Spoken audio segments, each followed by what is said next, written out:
আমার মা আম্মা জান খাদিজাতুল কুবরা আমার নবী চাইতে 15 বছরের বয়সের দিক থেকে বড়। কিন্তু আম্মা জান খাদিজা আমার নবীর সঙ্গে যখন বিবাহ হয় আমার নবীর বয়স তখন 25 বছর। আমার নবী একজন বীর পলোয়ান যুবক। আমার নবী কিন্তু খাদিজাকে বিবাহের প্রস্তাব দেয় নাই, বরং খাদিজা এত বড় ধনাঢ্যশীল মহিলা ছিল, সে সিরিয়াতে বড় বড় ব্যবসা করার জন্য লোক পাঠাইতো। একবার আমার নবীকে ব্যবসার ম্যানেজার বানাইয়া খাদিজা সিরিয়ার ভিতরে প্রেরণ করে দিছে।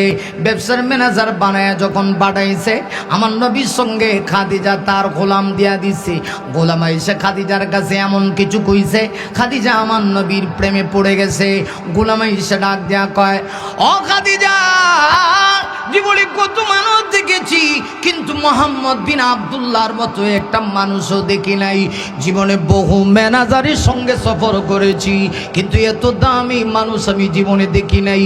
খাদিজা জানোরি, তোমার ব্যবসার ম্যানেজারের এত সম্মান এত মর্যাদা আমি দেখেছি মোহাম্মদ মরু প্রান্তরে যখন দুপুরের উত্তপ্ত রৌদ্র দিয়া হাঁটে আমি তাকায় দেখতাম মোহাম্মদের মাথার উপরে সূর্যের আলো লাগতো না, আকাশ থেকে একটা মেঘমালা আসি তোমার ব্যবসার ম্যানেজার মোহাম্মদ ইবনে আব্দুল্লাহর মাথার মধ্যে ছাতা হয়ে দাঁড়ায়া থাকে।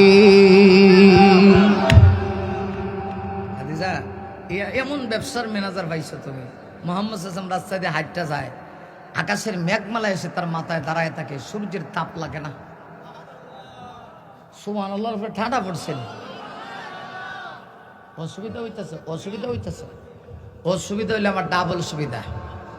অসুবিধা হচ্ছে তাবারুক লাগতো না, ওয়াজ হইলেই মানুষ বইয়া থাকবো 3 ঘন্টা। তাবারুক তো আরো 1 ঘন্টা পরে তাবারুক হইব, অন্তত আরো 1 ঘন্টা পরে হইব। অসুবিধা হবে, অসুবিধা হবে।